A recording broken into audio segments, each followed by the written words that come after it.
Video सिना MLA सिंग मिकअप थोकलगनी ruling MLA ने फाउ असुक थमोय सोकलदी Mitcham मियाम दि कयाम सोकलमगनी मियाम न खल्लब मिहुत फाउ पावर पाइदे रूलिंग द फमना मियाम की थबक तौबा ngamde ऑफिशियल सिंग न तौगदब थबकसु MLA मंत्री ने हेक तौसिल्ली उकु फोटपा ड्रेन सेंगबा कोइलास थाबा चेंग येनबबु MLA मंत्री की मथौरो प्रजा मियाम की याइफनबा लेबाक की पॉलिसी सेमगदब मखोइना चेंग येनबा अमदि चाकथोंग ग्यास पीबदा थवाई यावबगी मथौ करिनो अमुक्सु इथनिक कम्युनिटी कियाना खुंदामिनरिबा मणिपुरदा कांगलुप की इरांग लेहल्लोय हायरबदि मेघालय अमदि सिक्किमगुम पावर शेयरिंग तौफम थोई हायबा वफम सिमक Naga MLA अमगी पाउजेलनी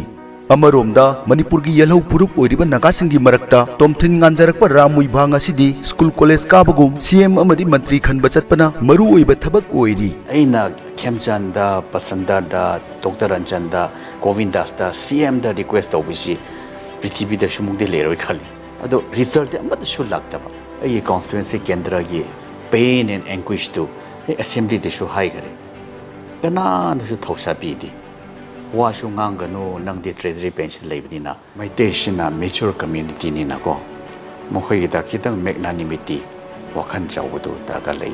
ai almost every week ai mohi da school office ka ba mong da dum chatli bani yum da su chatle office da su chatle o assembly su ena putho bu su lei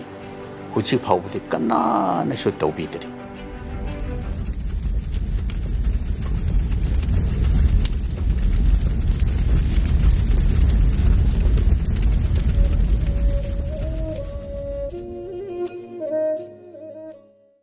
कुमजा लिसिंगनी कुंदा IAS तगी पोथाख्रब रामुइभा सही 35 central अमदि state government की bureaucrat ओइना मसक नाइबा थबक कया तौरम्मी लेंगा की सरुक Amo ओइना policy कया थबक तो ओंथोक सरमला मतुंग politics त खोंगदादुना 44 उखरुल असेंबली कंस्टिट्युएंसी दा अहानबा ओइना NPF टिकेट माई पाखी अचिन मतम कया काइथोकपिदुना RK प्रोडक्शन मतम पिनबिबगिदम ओजाबु थागचरी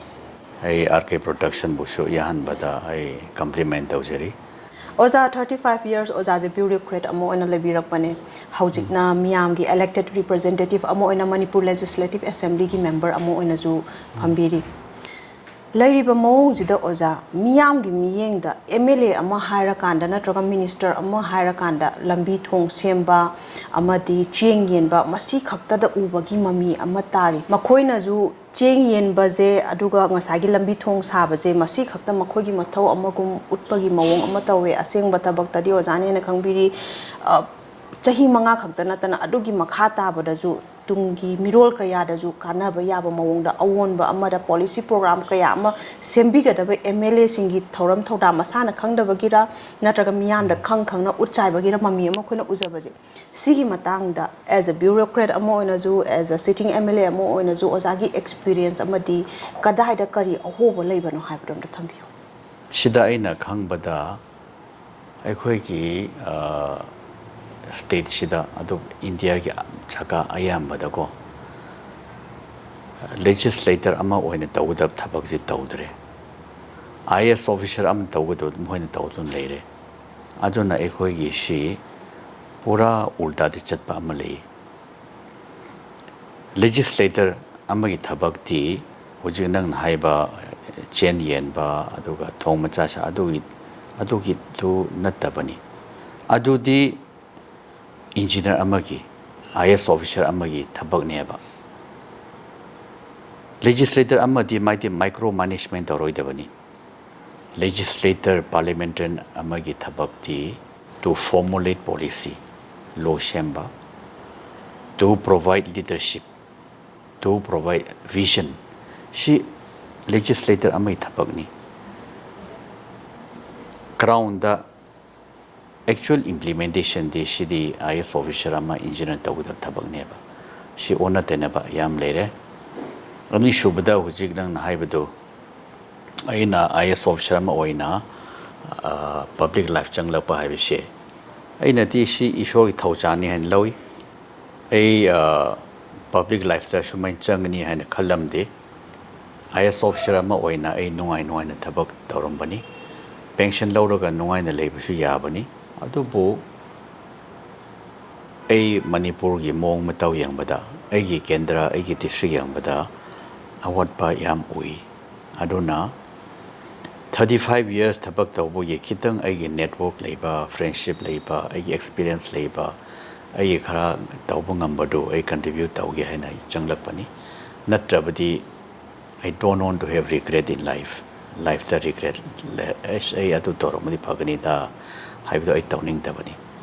ana phare hujik ai di rajniti changbada ngai ri bani na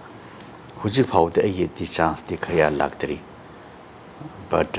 I'm hoping for the best a chance to adungba prachai tamakta henat aduga state tamakta ai aina contribute tawbo ngam do lakatra haibisi ai asani hena ju tawbo ngambo obiyo oza IAS ama oirambadagi karigumba kainogi politics sida chang taragadi hena tawbo ngamgani haibagi wakhalon duda ozana sumaina politics ta khong thang jalakpani haibagi mami du ju akoina ozabu naina jaba matamda taje adudi oza ngasai elected members singna tawbam thokpa tawraktaba amadi makhoigi mathauje makhoi masana ju khangdaba amadi miyam ju uchai bagi mawongje masigi asoi baje karomdagi kamana semdokpa yagani soihali baje kanane na lobu nang na hang baise yam bhajaba question ni the need of the hour ekhoigi manipur da india she good governance ni good governance leiti hujik ekhoigi tawri basidi routine oina chat khare abako policy issue ad hoc oina chat khare temporary oina chat khare long term ke vision adoga good governance type the corruption free citizen centric adugumba yidu good governance ko adu ekhoi di tawdre ba hujik tawri basidi ai kana bu hunbanati adu ai thamoi da khitang nungai da balai good governance adoga good practices of the neighboring state of the outside world si manipur issue replicate tawrabadi phagatra habisi ai mashi haining bani good governance total absent ne huje hoi tawri bisi ekhoi di parliamentary and legislature amana mai thabak tu tawdre micro management tu oine tawdun leire adordi where is the time ko for the leadership for the vision direction karamba matam legani madi huji micro management tawdun leire mashi ai na khangjabda duni hoza ozabu elected oina thagat pirak liba ukrul je sigi matang da khitang habi kari ubodagi no ozana hena politics da khongdan ingi base yam nungaire aina ngasi public life da lakbase ishori thaujani adoga maram ani leye first ta ai manipur tamakta karino amade contribute tawningi ai khitang experience leiraga number 2 da aina public life lakbase ai kendra she awat payam lei ai matam amada delhi da leirami aduda engon da pham achauba offer tawsu leibani aduda ai adusu accept tawsira haina khallami aduda aina social media da ahing amada baba ukhul ge ai ima ai iche ai ichanubi makhai sing sidi pung ahum da hokalaga umang da ising si sokpa chatle haiba pung ahum mari thokotrabdi ma packet amasu phangoi mohoi life tu yanga ga ai thamo yam soi as an educated person from Ukhrul ai thamoi ikai ba amalai is a disgraceful ekoi leader leitabra ekoi ne leader na karma hujikani matam sidi kitchen da patum da ising lakbase 24/7 sidi taken for granted throughout the world ni adu ai hometown sida ising thakningai phawba leitabase we are left to the mercy of nature adu ai karamaina ai koksi thangalaga how can I hold my head high ko aduna ai ukrul tamakta number 1 day ising si thakningai haibase pining bani ekhoi gi hakchang sidi 60% ising ni ising leitabdi nungaite pungsi nungaite adoga ekhoi India de 80% anabase is a waterborne disease ni ising si phangdabdi mi hakchang si nungaite bani number 1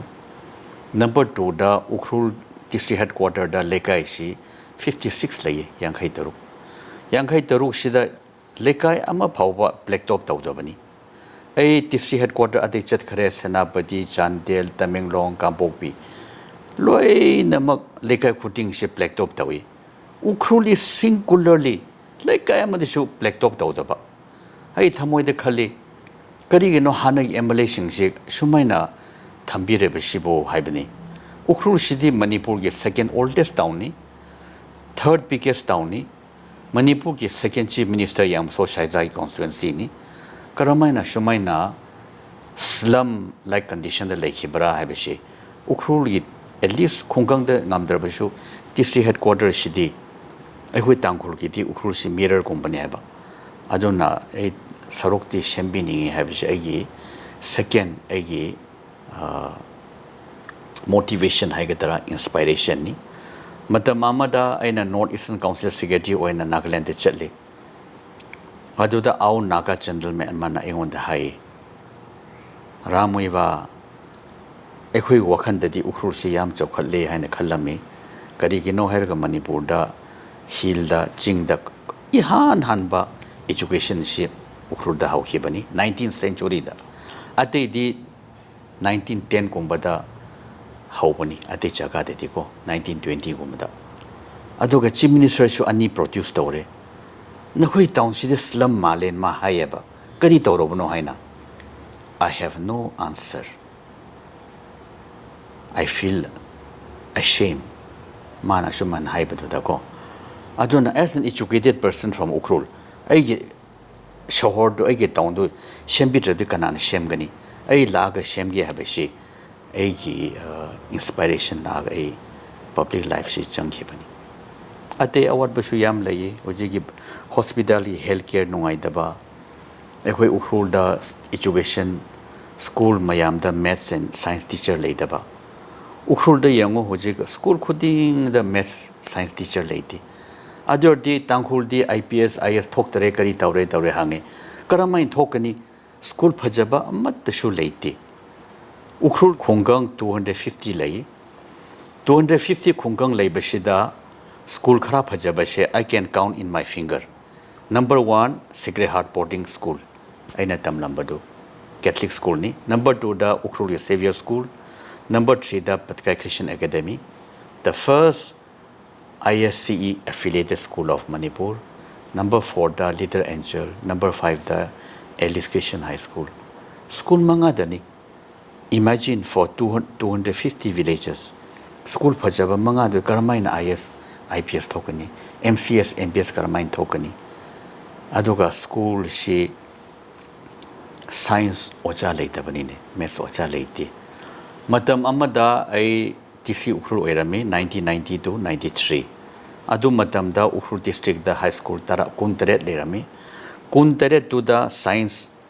maths oja lebeshe school ama khaktani Ukhrul town ki higher secondary school to the science maths oja lei ade 26 high school sing the maths oja leiti science oja leiti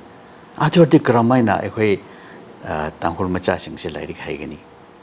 private school manga do de loina tamba ngamba sunati aduna school se ai phagata ningi school phagat phaba haibadi only not one village all the 250 villages 200 chani yanghai yi khunggang mayam da school phajaba legedabani right to education act da side loini yawbani adobo manipur government kari tawra phapta de right to education act si law ni ayin ni si panthok jabdi minister ra MLA ra hoje ki officer jail changba yabani ne right to education act ta khungkang khuting da school legedabani regardless of the size school khuting da at least 7 classroom legedabani primary school se ko every classroom si ocha ama legedabani ocha si tangkhai ama na nupi oigedabani 50% ocha sing si mandatorily compulsory ne ko local loan khangedabani aduga drinking water ising thakninga thamgadabani nupi gi nupa gi tongan donga ba toilet legedabani aduga midday meal she nongmada chak ama pijagadabani sidi dukan da leiraga pijaba yade lona yadabani school compound da thongaga shana pijagadabani aduga drop out students sing she adudi moide age par leite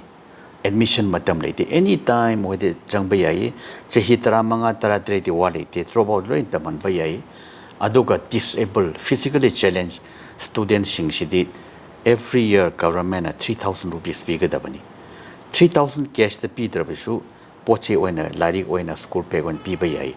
shi taw do ba yadi shi the right to education act yaw hrabne ba adu ekhoi ching da di misi kana na shu follow tawdi aduga ukrul da primary school mari manga lei primary school primary health center hai bani ko shida doctor manga legi da bani adugo primary health center mari manga le bise doctor amade shu leite aina doctor sabam ranjan da yam na hai kare mana shu promise taw bisi dozen times oire ramuiwa ai recruitment loiraga doctor tharake aina education minister pasanda da yam munare sir ai mabu sir gawi service da di mabu ai yam junior oirami ma manjin ai yam pe pharleina sir gawi education is the key to human resource development human capital human resource education le de kramain lakani natural resource to the secondary ni education she ai di ukrul ki she transformation ama leini oja shuna thambiyo hai ma she recruitment tawge hai recruitment de shu taw dare hujik 2200 advertisement hoye adu shu recruitment taw matam da tesa mai badu student union ta hondare mo hai valid reason de ram bai ai aina hari be she ni aduga yango chingi di the most heavy responsibility hai gadara khoi dige chauba responsibility shi primary school na foundation ne ba mashi ekoi tc council da pi gre it is well and good yam phai tc council da pi raga school building da pi dare adog ocha bi dare tolop shi ai iche shi school ocha oirami tc council da tha taruk da amarak phangmani ne ma karamai na khunggang de chalaga ocha tawgani tc council ocha shi tha taruk da tolop amarak phange school building leite ayamba migi private yum da tawri hoje longbi haiba pottery village to migi community holder school kari bani ne ado longbi ki next star zaira ado dadi private school amada tc council school kari bani ne building leite forget about the furniture the blackboard the whiteboard the kari haigada ado forget about it even school building power leite bani ne ado the I'm very, very good thamoy song hiding, but we are destroying a generation. And generations to school building ding I bay angang sing chahit chokhat bading I bay dini. We are destroying a generation. Ain assume say a award pa makai hiding ba a constituency kendra ye pain and anguish to assembly de show high gare. Kana no should thosa bidi. Washunganga no nang de treasury pension labdina. Washungang handre star question jo hang handre edi hujik di assembly chelo ju tumin lebani e treasury pension na haiba yadi haina ko aduna mashid this is a tragedy of ukrul this drive me inspire me ko to be in public life e khradi tawjagi haina e lakjaki bani hujik shoina cm da aina 2.5 years ai magi could chanaraga ko with a folded hand yam na request our CM da yam request our 2.5 years kari shu thausa bi di ukhul town ki water supply she Kongvo river de ki athapade porokata bani sidi paisa yam changani and the world bank de ki loan khara lo she haina ai water resource ta hairaga moina project de phajana shemi world bank de ki paisa lo ba hai be she 90% the government of India nation gadabani Department of Economic Affairs ai aduda joint secretary chahi manga tawrami Manipur macha da ithandani hoi mayang macha de aduda joint secretary tawba leire Ajay Cha leire aduga Deb Burman ain ahum subani mohoi du de mapani mini Manipur macha hoina joint secretary oi bicha ithandani chahi manga aduda economic affairs tegi ekoina sovereign guarantee lawrobdi 90% de moine shingadabani Manipur government shingadabsi only 10% ni adosho 30 years de shingadabani 30 years the ngamdrabadi 10 years moratorium han pi 40 years the 10% kari shinba ngamdagani ukhul gi water supply do kongvor river de poroga da besi khungkang 50 70 gum de so pi ga da bani only 800 crore ni 800 crore shi our liability will be hardly at the most 200 crore never 200 crore shi 40 years shinga da bani kari gi no shi yamna wakhan shi yamna pikba shu kari gi no hoi ibobi matamda uri pokte gi tamenglong via hochong 1600 crore lauraga ADB de ki Asian Development Bank de loan da ro di shabiri ukhru gi she 800 crore ni shi phau ba CM na shu ho chi phau thadri government of India thaba phau ba thabi dari ukhru town si khara headquarters she black top town ba aina hotna ba she ai chahi ani tangkai oire sigum shi mayam si khallaga today I am in public life adubo hujishu matam dikhra leri ai hujik phawbu CM da mandri da pasanda da Govindas da ujiki Dr. Sabam Ranjan da Mr. Kemjan ai almost every week ai mohi da school office ka pa mong da dum chatli bani yum da su chatle office da su chatle o assembly su ina buto bu su lei hujik phawbu de kana na su tawbi dari kana su tawbi dari Oza elected member amo orakan da oza na hadu popot ta oza ge helplessness to akhoi da ju ataba khoi da ju phawe school fakat hanji mission lai gare adu gi makha da karim ta tawgi da school fakat hansi abishe kendra amad amakhak tani adu di ekhoi phajana tawbire tanrui haba khunda adu di tawbire adu in have to 250 school ni it is all like a political rhetoric hype dare it is very unfortunate I am being very candid. I sheng adum haige. I gana bo hunba I complain to busna ti I tori bisi. Adu I gi praja gi nungai da badu. Assembly ju hai handre. Adu khara di hai thoke hai bani. I gana bo su hai banna te ko part of the ruling oi rubagi ju khitang phajan bane na lo. Hoi part of the ruling party oi bani na I si assembly te ngang no hai ba ko. Treasury bench te ngang na ti adum hai. Kari gi no nang office ta chalaga request tawa hai adugi ai office ta dum chat pani almost every day I this office ta dum chat le aina Kemjan da Pasanda da Dr. Anjan da Govindas da CM da request tawbisi prithvi da shumuk de leroi khali ado result amad shu lakta ba adugo ozana disi oina pubiri ngai matamda mafam du da order tho oga mafam du da di taraba mioi sing doctor da health care gi doctor do oi targa ju school gi oza do oi targa ju order di tho ba masana di mafam du da lakta ba adugum di thena bibra hoi adugum ba yam lei haibadi mashi doctor gi ocha gi ashoi ba su 100% haining de haibadi huji jaga amada hospital leire aduda hojiki quarter leitre mai lagtre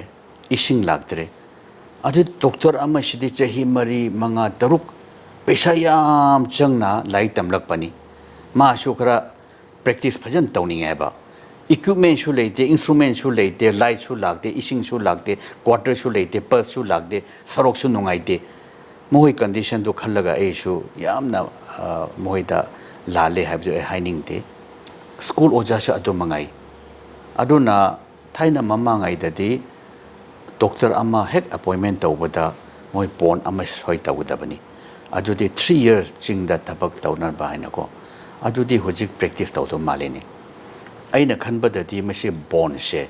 oja ama appoint tawbu kanda mohe busi soi tawn ban bhagani oja oisuno doctor oisuno head appointment phangabdi 3 years nang chingda tabak tawgadabani ko natabdi termin tawun haibise aduna bhagadra khali aduga ocha gi doctor gi quarter to the same bataga laye same bataga laye adu magi nupi gi mai macha nupi gi mai macha nu ba gi so khara comfortable life to mi ama oina ko aina adum yamna salute tawning ba meti ocha ma she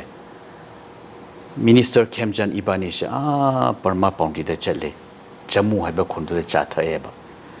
adu da maiti doctor ama malom de ki le ramene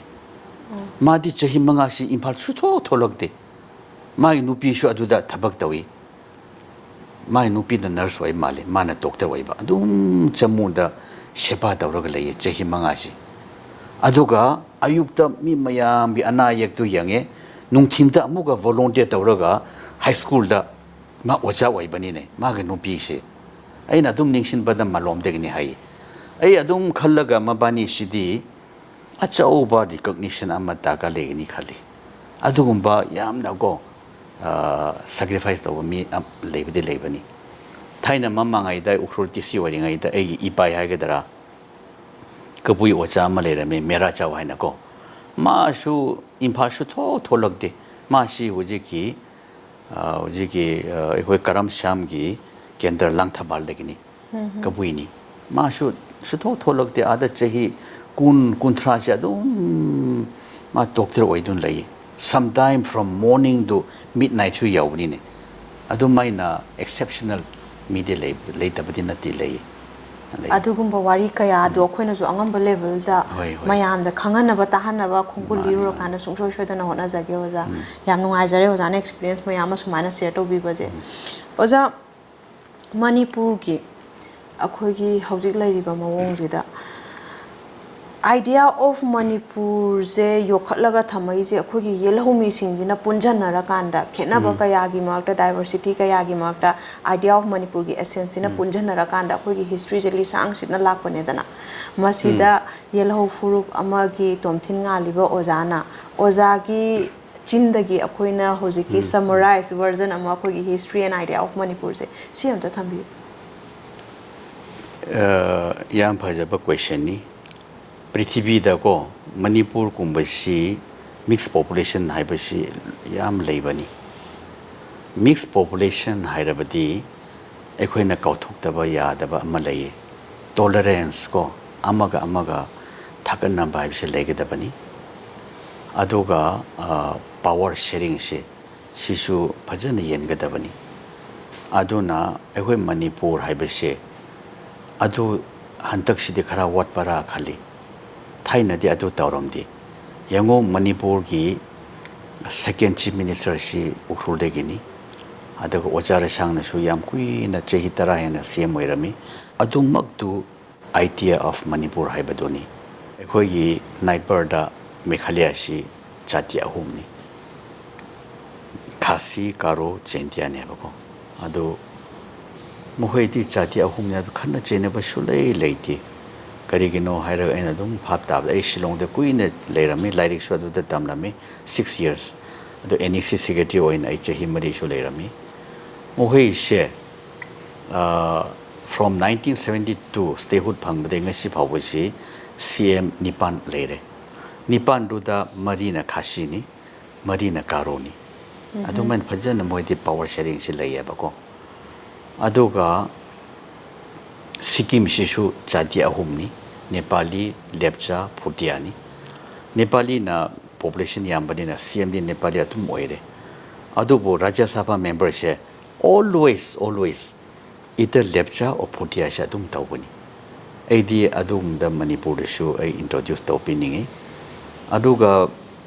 outside country दसु Singapore Sissu जाति अहुमनी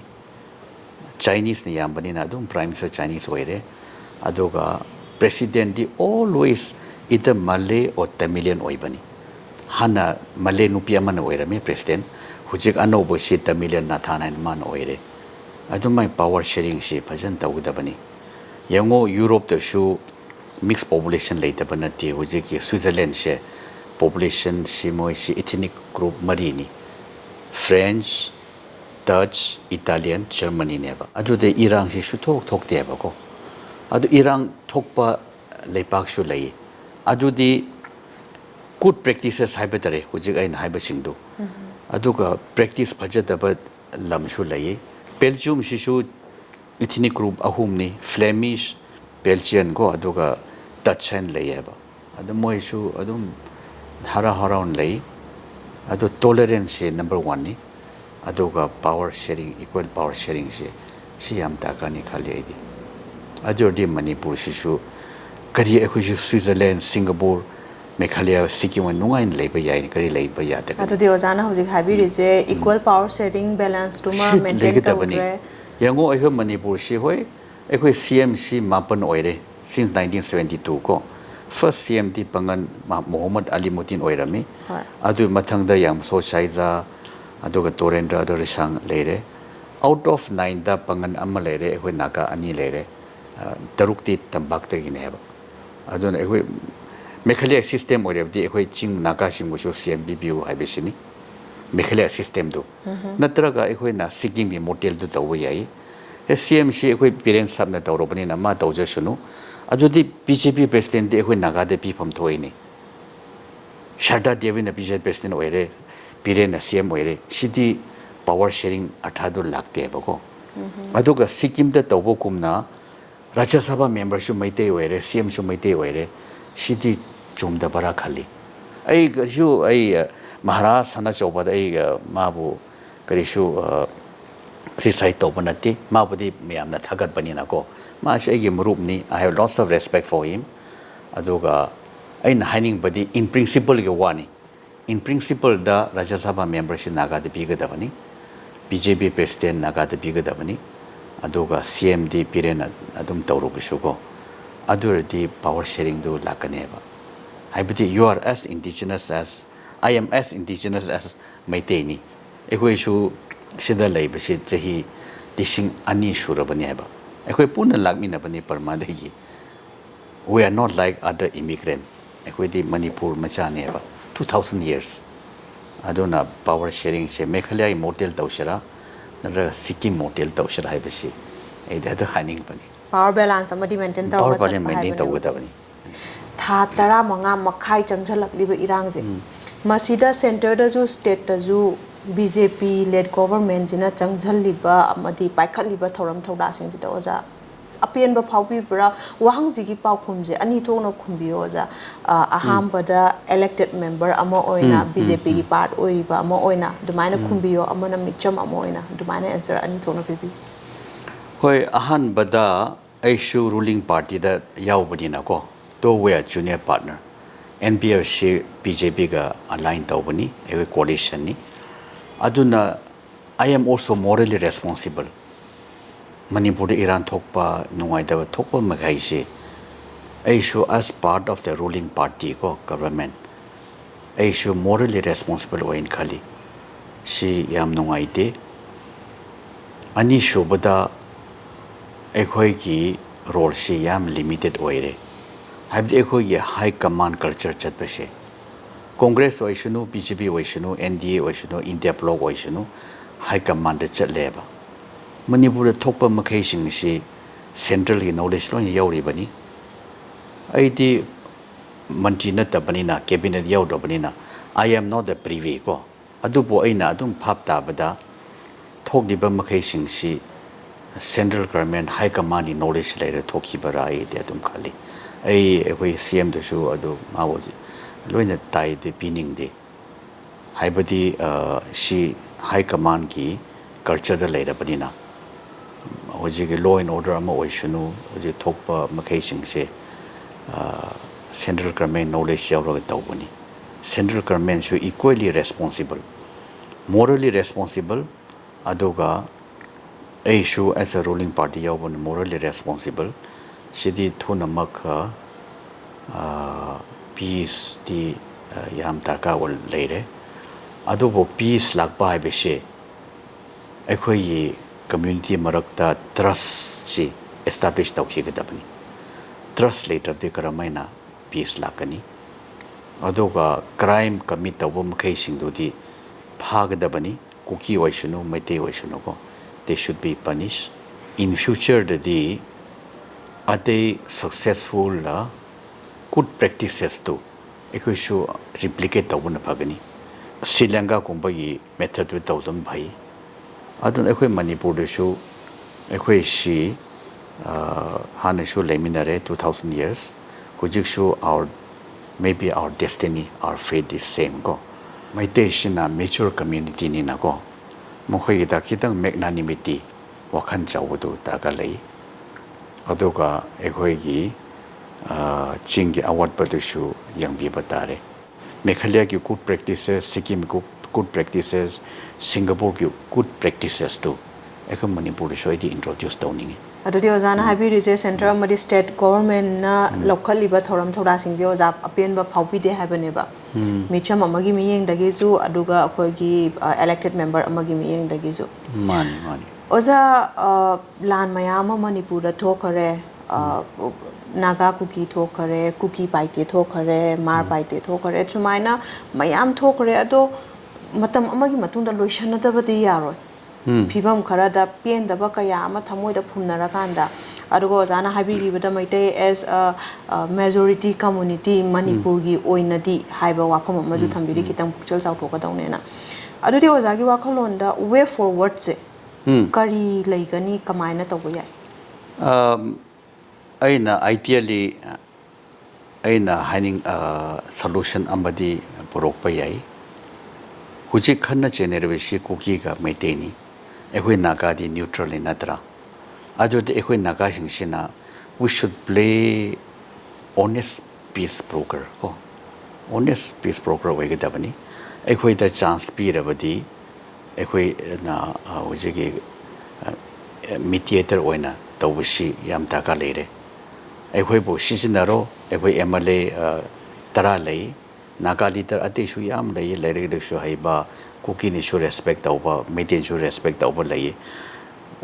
why don't we use their good offices natra moi service to kari daudare ai ne shu cookie in bibo adoga chura chambo gi ITLF haibra moi sing shu telephone di tawbani oja sing tamu ehoi amrak ti unase haina ko ehoi naga MLA tara shu lei ehoi unase moi da request tawya ba ada moi si una ningtini as ehoi hierarchy ethanta decision lobo yaro dum haituna lere ehoi try taw da badante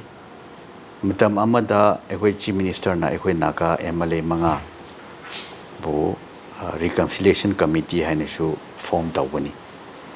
aduda ekoi si churachampur da kambobi chalaga wari sa si haina sem loni sarabani aduda ekoi na prime minister da separate cookie administration piba yaro haina amuga soi tawba aisu soi tawi adudegi di ekoi naga MLA manga do churachampur da lakpa yaro haina naga MLA nipan se kambobi churachampur da lakpa yaro we should not set foot there haina ekoi da amuga boycott tawroba adudi ekoi moidu wari sabusu hautingaida it is like a stillborn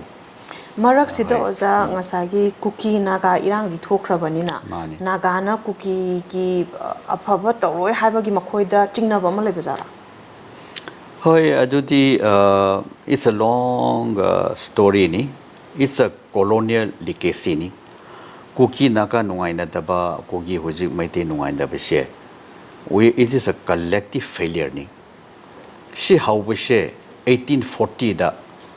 Raja Maharaj Naren Singh de haukhibani 1840 da cookie sing se Myanmar gi mi siam la eba karigino lakdo ekoi khangde adobo Maharaj Raja Naren Singh si regent ni ado ma si manpower sipai se matik chana leitre adona as misi de control da bungam dare political agenda Colonel Maclock ma si Irish were mba ma bo kaure Maclock nang moi si nang control tawro ai ngam de na Colonel Maclock sina muhai simbu tanthok pan na tadana moi sing de loina irregular cookie militia haina sipai wanan banine khulai sumana piba adudagi naga area sing de sparsely populated ina adu khungkang ta hanba adu 1840 dagi ngasi phawbise continuously media lakta banati adu moi si same culture same mashak same language same food habit ni nako sida laaga loin assimilate tawre anoba khungkang hangre hai hilau tax pinum leire EP card lawre Aadhaar card lawre PAN card lawre UPSC da MPSC da parikha thare Manipur police IRB MR loin changare karamaina identify ta hoti it's a very Herculean task ni mi du phawba som da militia gi head oilere aduna City Kanakanabu, a Hunbanati, right from 1840 Deginigo. Shumaina Shoirak Bashi. 1848, the first Manipuri independent elected government Lerami, Maharaj Priyopatana, first Chief Minister ni, Aduda Ekwe Tankul Ukrudegi, MLA Mangale Rambani, 1948. Cycle Shishu Sakolman constituency Koromi, Shishu Tankul constituency Werami, major pocketing Aduda Kabani. 1948, the MLA Mangale Rambadu Hujik 2024, the Ekwe Ahumaka Were. Aduda Kuki MLA Amakakta Lerami, Adu Hujik de Moitara Were. Karamain Taugani. Up to 1961, Pawashi, the biggest single tribe in Manipur, Shitankulni. 1881 census quite the Ahanbani Manipurgi. Captain W. Tangi, Ladik Layaba, census of Manipur 1881. Aduda Equitangulshi, Northern Tangulati, meditation and Luhuba Gawi, certain thing that Tangul Gopani. Luhuba Badi, Equit Northern Tanguli, Shamshe, Mahok, the Loin Kaeba. Adu de Luhuba Gopani. Adu Punshilaga 1881, the Equit 20,000 Tangule Rambani. Up to 1961, Pawashi Tangkul were the largest tribe ni. Hujikti Equity second or third tare. Tadokukina Yam Kareb. Aduna city collective failure ni. Ekanaganabu a humbanate, the collective failure ni. Hujikti identified those who are Yaroi. Karamani Yagani, Nang Hilau text, Jehi 100 years speaker, Ipika Lere, UPSC Tare, MBSC Tare, IRB, Emarloin Were, Ataka Lere. Karamenti Tokani. Osayam Chaubo Wahang Amadi to Emaram di Barmagi Hills sing the Naga tribe Sutada Banate Tai. Wait, Tai. Naga tribe to Changtok Samsin di Tong Yedana. Ado assume that the active population, Akia Kang Kang Mawonda, Ozana, who's a happy Dumaina, Amatang Leram, but again Makogi Emily Tarayo Gibodo. Adumaina assume that the Nagagio and the population Dumaina bombing do Taude. Assume that the Taurin, Masik Kari. Shumaina culture issue responsible ni. Ekwe Naga shu just like Meite, ancient people ni. Ancient people di Kungang the migrate punto Taude. Ekwe Tangkul culture da migrate away bishe. Yam ni ikai ni ngay ni. Mangba kawi mangba. Kamang mi habani. Mangba mi hayaba. Adun ekwe kun sidi migrate punto Tauda bani. Ekwe somraga. To some she kun amataneba, Madam Amada, Maharaj Madamda. Hujikti Ani Tokre. Adu Somragi Mila, I moed I think the Mughale evening da. Shida Adum permanently late teba. Equation Somra de Chele, Adum Hale, Adum migratory have she equity Tauti. Meshi Nagang Actanati, all ancient people the Adumai Taubra Kali. Mete issue migrate punto Taudebako. Hujik away Kasharda labor, other labor. Matam Amada Parmana Equation occupied Taukinadra, Adum Matam that Maharaj Punan Adum Chatkipawani. Away voluntarily migrated out of me. Mete Shadumangai, Nagashu Adumangai. Masimak Atopa Furutazulairam Taraga. Ancient people sing the migrate to Punta Tauti. Yam Nungazare was a Maru Wapam Kayama, Manipurgi Maramda, Amadi Malim, Mapam Kayama, Gimaramda, Quintam Zabaya, Wapam Kayama, Zutambigre, Nasiki videos in Mark, Langak Pibiriba, Makoigi, Mitna, Singnaba, Machak Amo Organi, Hybagi Tazaba, Jokitamzari. Oza Wang Pongi, Unabagitan Zazilo Shalapagi Saruk Amoina, Ozana RK production give viewers in that beginning of Pausalam Tanatambi. Aina message. Share downing Beshe, away Manipur, Praja Adoga through the RK production. Aina pinning Beshe Shini, away Manipur, the away Lemina Shehi dishing Ani Helabni, 2000 years. She da away she and the Irang Yam talk Beshe, away Pum Namak Nungaiti,